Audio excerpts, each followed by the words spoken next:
রাব্বুল আলামিন বলেন, ওমা খালাকতুল জিন্না ওয়াল ইনসা ইল্লা লিয়াবুদুন। মহান আল্লাহ রাব্বুল আলামিন পবিত্র কোরআনুল কারীমের ভিতরে 114টা সূরা নাযিল করেছেন। আর 114টা সূরার ভিতরে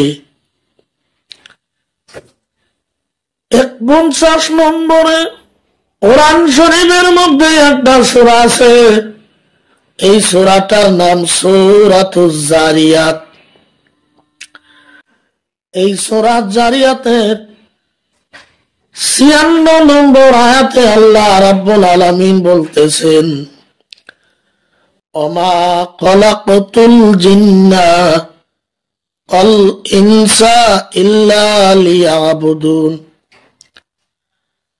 আমি আল্লাহ রাব্বুল আলামিন জিন এবং মানব জাতিকে আমার ইবাদতের জন্যই বানাইছি।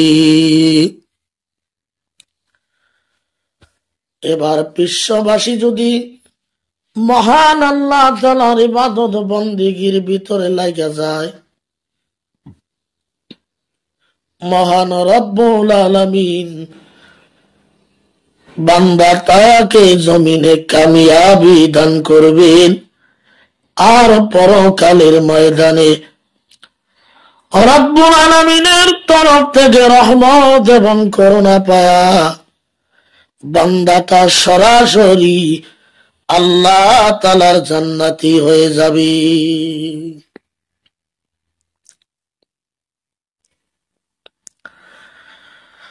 আল্লাহ রাব্বুল আলামিনের নবী মুহাম্মদুর রাসূলুল্লাহ সাল্লাল্লাহু আলাইহি ওয়াসাল্লাম বলেন, তারাকতু ফিকুম আমরাইন লান তাজিল্লু মা তামাসসাকতুম বিহিমা কিতাবুল্লাহি ওয়া সুন্নাতা রাসূলি। আল্লাহ রাব্বুল আলামিনের রাসূল বলতেছেন, আমি রাসূল ইন্তেকাল হয়ে যাব, আমি তোমাদের জন্য দুইটা সম্পদ রেখে গেলাম। তারাকতু ফিকুম আমরাইন, তোমরা দুইটা জিনিসকে মজবুত করে ধরো, লান তাজিল্লু মা তামাসসাকতুম বিহিমা, তোমরা যদি দুইটা জিনিসকে মজবুত করে ধরতে পারো, তোমরা ইমানের উপর অটল থাকতে পারবে, ইমানের উপরে তোমাদের খাতরা আসবে না, তোমাদেরকে গোটা পৃথিবীর কোন মানুষ লাঞ্ছিত করতে পারবে না, তোমরা জমিনের ভিতরে সেরা হবে, তোমরা এই গোটা বিশ্বকে শাসন করিতে পারবে, গোটা পৃথিবীর কোন মানুষ তোমাদেরকে নখের আসর দিতে পারবে না, তোমাদের ইমান জমিনে অটল থাকবে, অটুট থাকবে, তোমাদের ইমানটা পরিপূর্ণ হয়ে থাকবে, তোমাদের ইমানটা মজবুত থাকবে যদি তোমরা দুইটা জিনিসকে এই জমিনের ভিতরে মজবুত করে ধরতে পারো। মহানবী মুহাম্মদ আরবি সাল্লাল্লাহু আলাইহি ওয়াসাল্লাম বলেছেন, কিতাবুল্লাহ একটা হলো আল্লাহ তাবারক তাআলার কিতাব, ওয়া সুন্নাত রাসূলিহি আর একটা হলো আমি আখিরি যুগের আখিরি পয়গম্বর আমার সুন্নাত।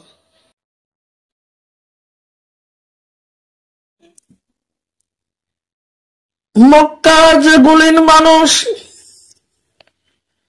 যেগুলির কোনো দাম ছিল না, কিন্তু আবু কুহাফার ছেলে হযরতে আবু বকর সিদ্দিক রাদিয়াল্লাহু তাআলা আনহু মহানবী মুস্তাফা সাল্লাল্লাহু আলাইহি ওয়াসাল্লামের সহবত পাওয়ার কারণে আবু কুবাবার সন্তান আবু বকরের দাম আমার আল্লাহ বাড়াইয়া দিছে। তেমনি ভাবে খত্তাবের ছেলে ওমর কত বড় জাহেল হলে রাসূল আরবি সাল্লাল্লাহু আলাইহি ওয়াসাল্লামের মাথা কাটার জন্য যায়, কিন্তু হযরতে ওমর রাদিয়াল্লাহু তাআলা নুকে আল্লাহ রাব্বুল আলামিনের নবী হীরা পর্বত থেকে নেমে আসছেন, সাথে নিয়ে আসছেন একটা পরশ পাথর। আর পরশ পাথরের রহস্য, পরশ পাথরের কাম হইছে লোহার সঙ্গে যদি ঘষা লাগে তাহলে লোহাটা স্বর্ণ হয়ে যায়। কোরআন নামক পরশ পাথর আল্লাহর নবী সাল্লাল্লাহু আলাইহি ওয়াসাল্লাম হীরা পর্বত থেকে নিয়ে আসলেন। ওমর রাদিয়াল্লাহু তাআলা নূর সঙ্গে সংস্পর্শ হলো, আর পাথরের ধাক্কা খায়া, পাথরের ছোঁয়া পাইয়া হযরতে ওমরের মতো মানুষ ডায়মন্ড হয়ে গেছে।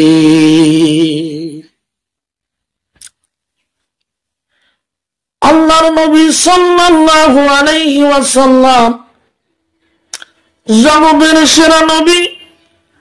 আল্লাহ রাব্বুল আলামিন গোটা পৃথিবীর রহমত করে আমার রাসূল সাল্লাল্লাহু আলাইহি ওয়াসাল্লামকে এই পৃথিবীর জমিনে আল্লাহ তাআলা পাঠাইছে। কোরআনে কারিমে আল্লাহ রাব্বুল আলামিন বলেন, ইন্না আরসালনাকা ইল্লা রাহমাতাল লিল আলামিন। আমি গোটা বিশ্ববাসীর রহমত স্বরূপ আমার হাবিব মুহাম্মাদুর রাসূলুল্লাহ সাল্লাল্লাহু আলাইহি ওয়াসাল্লামকে পাঠিয়ে দিছি। কোরআন জানিয়েছেন, কুল ইন কুনতুম তুহিব্বুনাল্লাহ।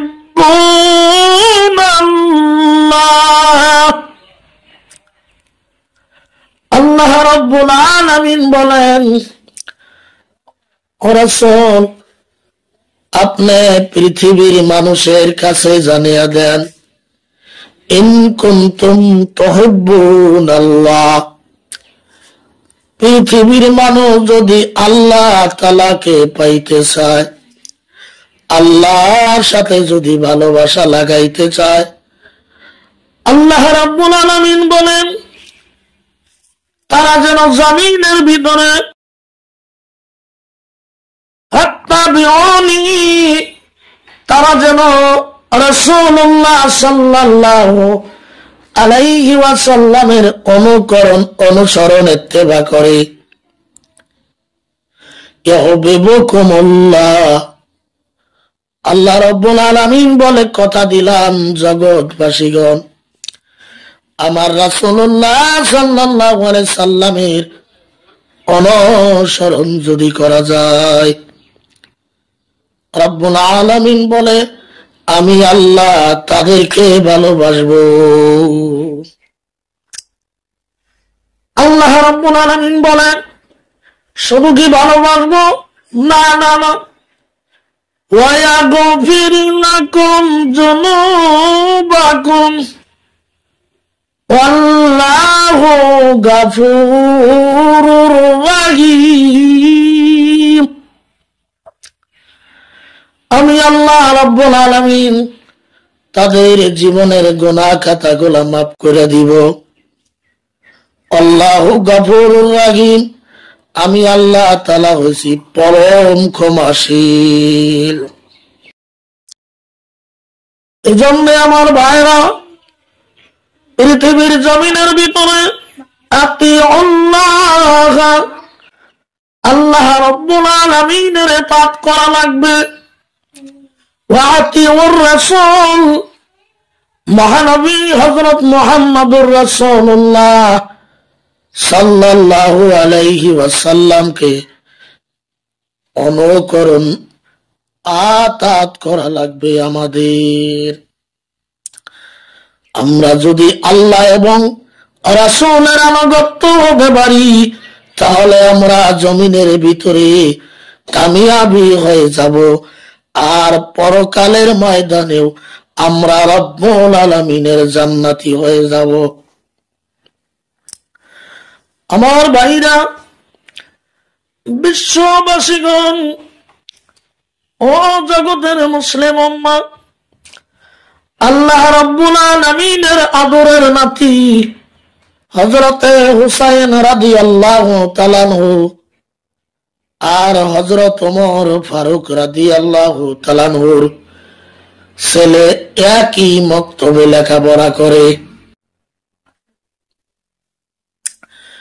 ঘটনা হইল, আল্লাহ নবীর আদরের নাতি হযরতে হুসাইন ইবনে আলী রাদিয়াল্লাহু তাআলা আনহু বারবার করে হাতের মধ্য থেকে একটা কলম জমিনের ভিতরে ফেলে দেয় আর ডাক দিয়া বলে, ও ওমরের ছেলে, তুমি আমার কলমটাকে উঠাইয়া দাও। একবার ফেলে দিছে, উঠাইয়া দিল, আর একবার ফেলে দিল, উঠাইয়া দিল, আর একবার যখন জমিনে ফেলে দিছে, উঠাইয়া দিছে, চতুর্থবার আবার যখন জমিনের ভিতরে কলমটাকে নিক্ষেপ করা হলো আর বলা হলো, তুমি আমার কলমটাকে উঠে দাও। আল্লাহর নবীর জলিল কদর সাহাবী হযরতে ওমর রাদিয়াল্লাহু তাআলা আনহুর সন্তান ডেকে বলে, হুসাইন, আমি কি তোমার গোলাম নাকি তুমি বারবার করে কলমটাকে জমিনে ফালাইয়া দিবা আর তোমার কলমটাকে আমার বারবার করে উঠায় দেওয়া লাগবে? হযরতে হুসাইন ইবনে আলী রাদিয়াল্লাহু তাআলা আনহু ডেকে বলেন, ওমরের ছেলে, তুমি শুধু গোলাম নয়, তুমি হইছাও গোলামের বাচ্চা গোলাম। এই কথাটা তার দিনের ভিতরে আঘাত লেগেছে। কাঁদতে কাঁদতে বাড়িতে চলে গেছেন। হযরতে ওমরের সন্তান হযরত ওমর ফারুক রাদিয়াল্লাহু তাআলা আনহুর কাছে বিচার চাইলেন। বলে, হযরতে হুসাইন রাদিয়াল্লাহু তাআলা আনহু আমাকে গোলামের বাচ্চা বলে গালি দিয়েছেন। আব্বাজান, আপনি মদিনা রাষ্ট্রীয় ক্ষমতায় আছেন, আপনি খলিফাতুর রাসূল, খলিফাতুল মুসলিমিন, এই বিচারটা আমারে করে দেওয়া লাগবে। হযরতে ওমর ফারুক রাদিয়াল্লাহু তাআলা আনহু বলেন, ঠিক আছে, বিচার হবে, তবে আজকে করা হবে না বিচার, শুক্রবারে জুমার নামাজের দিন বিচার করা হবে। মদিনার আনাচে কানাচের মানুষ যেদিন মসজিদে নববীতে উপস্থিত থাকবেন, লাখো মানুষের সামনে হযরত হুসাইন রাদিয়াল্লাহু তাআলা আনহুর বিচার করা হবে। এবার শুক্রবার এসে গেল, জুমার দিন চলে আসলো। হযরত ওমর রাদিয়াল্লাহু তাআলা আনহু ডেকে বললেন, হুসাইন রাদিয়াল্লাহু তাআলা আনহু, আপনি আছেন কিনা? বলে, আসি। বলে, হুসাইন, আমার ছেলেকে আপনি গোলামের বাচ্চা গোলাম বলে গালি দিছেন কেন? হযরত হুসাইন রাদিয়াল্লাহু তাআলা আনহু ডেকে বলতেছেন, খলিফাতুর রাসূল, আমার বেদবি আপনি মাফ করে দিবেন, কিন্তু আপনি একটা সত্য কথা কোন, হযরতে ওমর, আপনি কি আমার নানা মুহাম্মাদুর রাসূলুল্লাহর গোলাম ছিলেন না? হযরত ওমর রাদিয়াল্লাহু তাআলা আনহু চোখের কোণা দিয়ে পানি বেরিয়ে আসছে। হযরত হুসাইন, আমি যে তোমার নানার গোলাম ছিলাম, এই কথাটাকে তুমি কাগজের ভিতরে কি লিখে দিতে পারবা? বলে, হ্যাঁ। কাগজ আনা হলো, কলম আনা হলো, আর হযরতে ওমর বলতেছেন, তুমি এই কথাটা কাগজের ভিতরে লিখে দাও। হযরত ওমর রাদিয়াল্লাহু তাআলা আনহুকে কাগজের ভিতরে লিখে দেওয়া হলো। হযরত ওমর ছেলেকে ডাক দিয়ে বললেন, ছেলেরে, বিচার পেয়ে গেছি, এই কাগজটা সযত্নে রেখে দাও। আমি ওমর রাদিয়াল্লাহু তাআলা আনহু জমিন থেকে যখন ইন্তেকাল হয়ে যাব,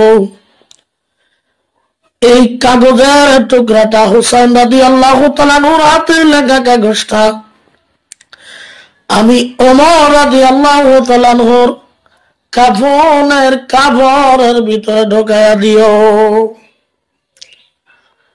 কবরের মধ্যে যদি আমার উপর কোনো খাতরা আসে, আমি হুসাইনের লেখা চিঠিটা দিয়ে বলবো, মুহাম্মাদুর রাসূলুল্লাহ সাল্লাল্লাহু আলাইহি ওয়াসাল্লামের কলিজার টুকরা নাতি হযরত হুসাইন রাদিয়াল্লাহু তাআলা আনহু আমাকে কাগজের ভিতরে লিখে দিয়েছেন, সহমতি জানিয়েছেন আমি আল্লাহর নবীর গোলাম ছিলাম। অতএব আল্লাহর নবীর গোলামের উপরে কবর জগতের ভিতরে এত নির্যাতন করা মানায় না।